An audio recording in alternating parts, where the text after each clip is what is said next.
The U.S. Supreme Court could rule on a law that bans sports gambling outside Nevada by June. Photo, Ethan Miller/Getty Images. The busiest part of Las Vegas casinos on Sunday afternoon aren't the slots, craps, roulette, or blackjack. It is the sportsbook, where people bet on pro football games. At any given casino, hundreds of gamblers watch the games on dozens of giant LED screens, casino officials said. The auditorium at Westgate Casino is so large it passes out maps for the best viewing spots for a particular game. If gambling supporters have their way, such a passionate pursuit could come to Detroit within 2 years, gaming experts said. The issue could be controversial because some Detroit casinos are owned by people with ties to sports teams, and it's not clear if that would affect sports betting. Motor City Casino is operated by Marian Ilitch, whose family owns the Tigers baseball and Red Wings hockey teams. Greektown Casino is owned by Dan Gilbert, who also owns the Cleveland Cavaliers. Gambling supporters were buoyed by a U.S.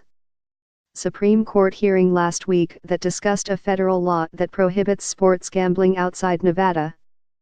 During oral arguments, most of the justices seemed wary of the ban. The court could issue a decision by June. "I would love it," said Larry Vay, a Taylor resident who was playing poker Thursday at Motor City Casino. "I wouldn't have to do it in Vegas. I could do it right here." If the 3 casinos in Detroit open sportsbooks, it could bolster their rebounding revenues, gaming experts said.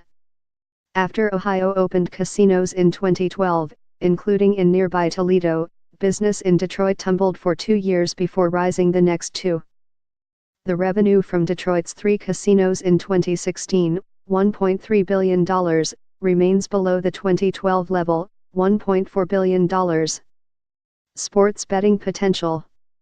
In 2017, 12 million to 15 million Americans bet illegally on sports with bookies and offshore sites, which earned $3 billion in revenue, according to an estimate by Eilers & Krasik Gaming, a gambling research firm in Santa Ana, California.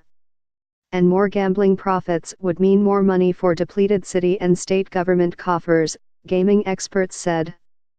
The sports betting customer is likely different than the typical casino customer, said Chris Grove, managing director of Eilers & Krasik.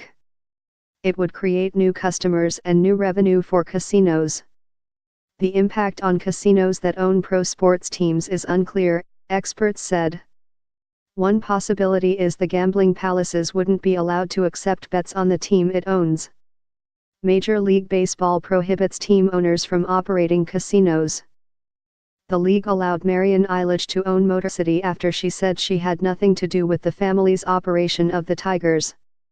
The baseball team was headed by husband Mike Ilitch and now by their son Chris Ilitch.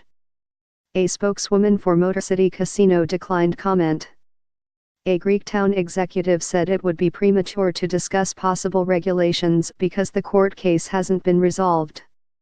Under the right and thoughtful regulatory framework, we generally support legalization of sports betting, said Matt Cullen, chief executive of Jack Entertainment, which runs Greektown. Detroit's other casino, MGM Grand, said it would welcome sports gambling.